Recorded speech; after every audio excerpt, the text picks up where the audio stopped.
Kita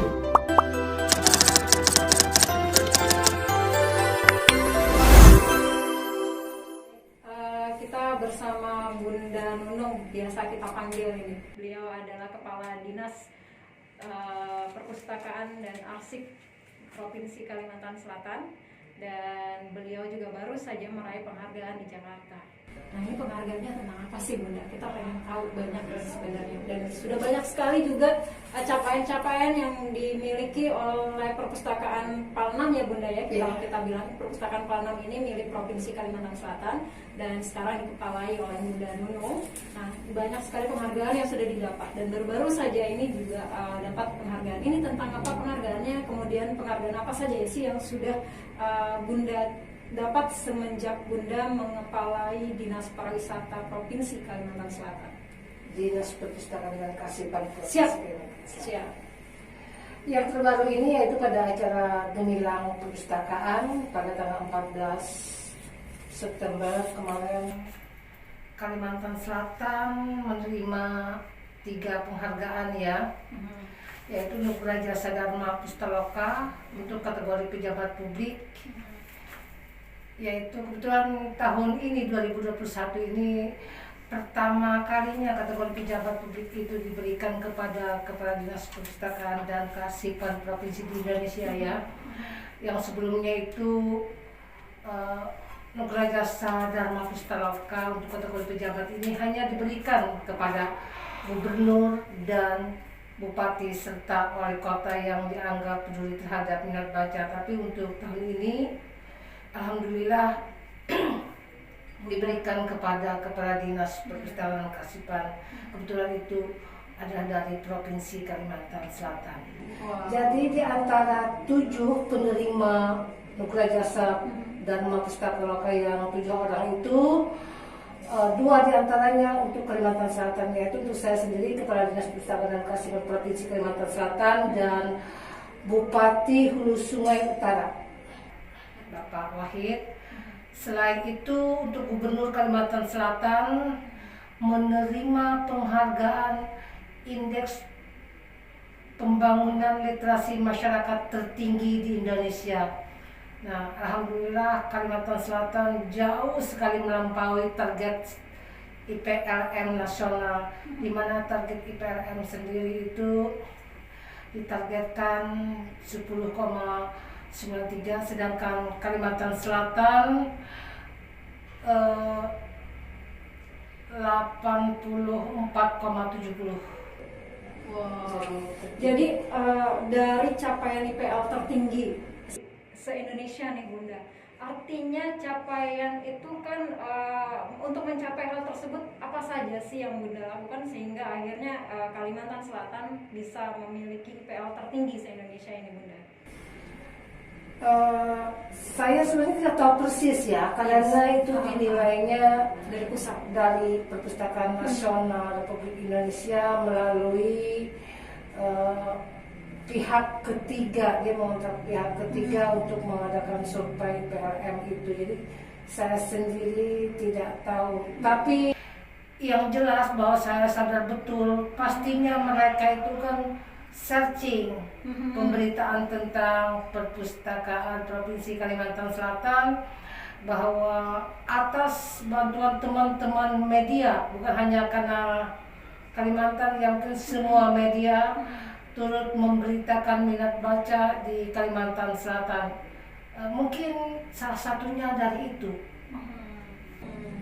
Bunda, kalau saya melihat jejak rekam Bunda selama menjabat Kepala Dinas Pariwisata dan Kearsipan Kalimantan Selatan Provinsi Kalimantan Selatan. Dinas Perpustakaan dan Kearsipan Provinsi Kalimantan Selatan. Siap. Banyak sekali yang Bunda lakukan. Bunda sampai keliling daerah untuk istilahnya mengetok perpustakaan yang ada di daerah. Harapan yang Bunda ingin ketok sebenarnya apakah perpustakaan tersebut, perpustakaan daerah yang ingin Bunda capai ini, mereka memiliki apa sih sehingga Bunda sampai datang ke daerah-daerah?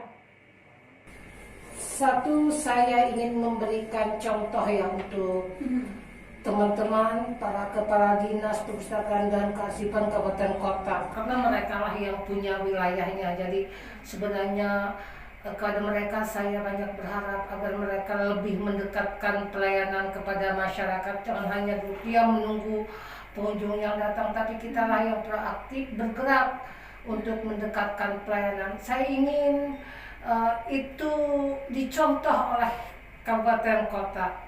Karena sebenarnya kan mereka lah yang punya wilayah. Saya ini cuma untuk memotivasi mereka saja bahwa seperti ini harusnya mereka bergerak. Harus yang seperti apa sih harapan Bunda bahwa perpustakaan itu hadir di tengah masyarakat? Apakah kalau Pak Enam sekarang punya ruang anak, kemudian ruangan bacanya juga dibuat nyaman ya. Kalau kita datang ke Palnam itu ya Bunda ya, ada ruangan tempat duduk kayak yang sofa, mau duduk di meja yang seperti meja belajar juga ada gitu kan. Nah, Bunda membuat ini, harapan Bunda kemudian juga capaian itu sebenarnya apa sih yang Bunda inginkan sehingga Bunda merombak Palnam sampai sedemikiannya? Yaitu pertama sekali kita harus meningkatkan kualitas layanan ya kepada masyarakat. Kalau dulu tuh kan beda banget ya Bunda, ruangan Palnam itu kan kalau kita datang ke perpustakaan Palnam itu kan bau buku. Kalau sekarang udah wangi gitu kan Bunda ya. Dan ini motivasi apa yang membuat Bunda mengubah hal itu? Yaitu supaya orang merasa nyaman dan tertarik ke perpustakaan kan. Kita memberikan pelayanan itu ibaratnya ya seperti kita membuka restoran. Nah, restoran itu kenapa orang mau datang padahal bayarnya lebih mahal karena kita mencoba konsep itu, bagaimana kita bikin restoran tapi gratis. Jadi restoran dalam hal ini kita menyediakan berbagai menu ilmu ya, dengan berbagai macam genre, gratis pula. Kalau orang lapar haus akan ilmu, siapa yang gak mau datang? Ibaratnya restoran gratis, siapa yang gak mau datang? Nah, tapi walaupun orang lapar, walaupun restoran itu gratis, kalau tempatnya kotor, jorok, terus disajikan oleh pramusaji yang perangutan, ibaratnya yang tidak ramah, terus dimasak oleh koki yang tidak bisa, yang sembarangan, siapa pula yang mau? Walaupun gratis tapi bikin orang dapat penyakit. Nah, jadi kita harus paket itu harus lengkap. Jadi tempatnya harus bersih, petugasnya harus ramah, menunya harus variatif, dimasak oleh koki yang handal. Siapa yang gak mau datang? Siap, sedap. Terima kasih Bunda. Bunda, saya mau tanya lagi. Sudah diramu sedemikian rupa. Setelah kalau boleh saya bilang nih, perpustakaan Palnam sudah ganti kulit, ganti casing gitu Bunda ya. Minat pembaca khususnya di Provinsi Kalimantan Selatan yang datang ke perpustakaan Palnam atau lebih tepatnya di Banjarmasin ya Bunda ya, ini meningkat cukup signifikankah dibandingkan sebelum perpustakaan Palnam dirombak? Itu sangat jelas perbedaannya ya. Nah, waktu awal-awal pandemi kita pernah tutup total ya. Masyarakat sampai teriak-teriak minta dibuka. Nah, kita sempat mengikuti kebijakan pemerintah yang di awal-awal yang tutup total. Tapi saya pikir lama-kelamaan kita tidak bisa tutup. Jadi kita buka saja tapi tetap menerapkan protokol kesehatan.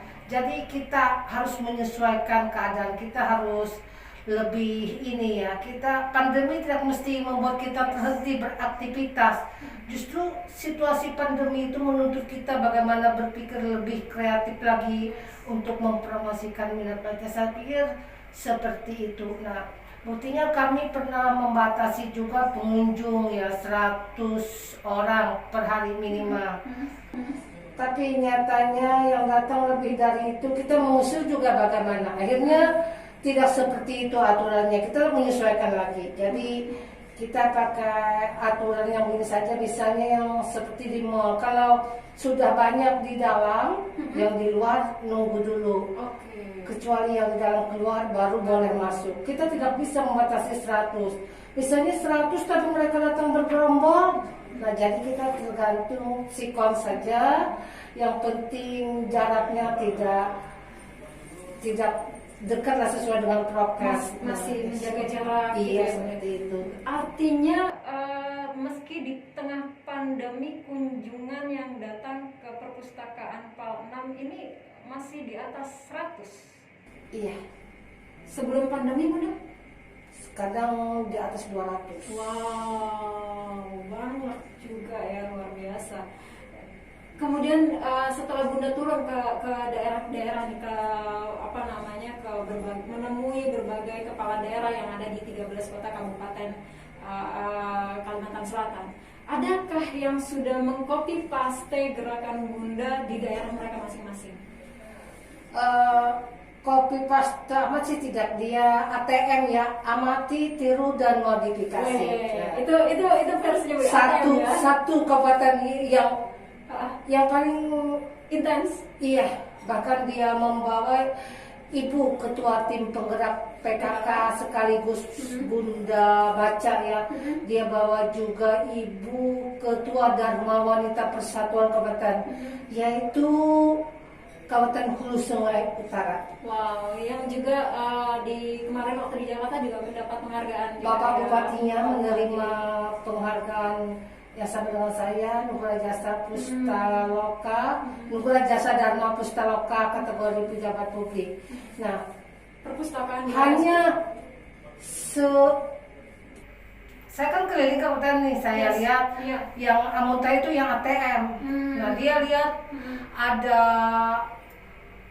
playground kami, dia lihat ada perpustakaan untuk anak kami, dia juga bikin. Tapi kan tentu saja tidak seluas dengan perpustakaan Penang, tapi dia ada. Nah, jadi saya bikin webinar, dia juga bikin. Saya bikin Kalsel berdongeng, dia juga bikin Amuntai berdongeng. Dengan narasumber yang sama. Misalnya setelah dari kilometer 6 saya kan tawarkan kepada dia tuh. Saya bilang bagaimana mau pakai ini enggak, mumpung saya datangkan, jadi kalian tidak perlu bayar tiket, tidak perlu undang, mungkin dikasih seberapa lah mereka. Nah, jadi Amuntai yang luar biasa ya Bunda. Iya. Jadi kalau di urutan kedua ada kabupaten lain yang sudah mulai coba-coba ikut?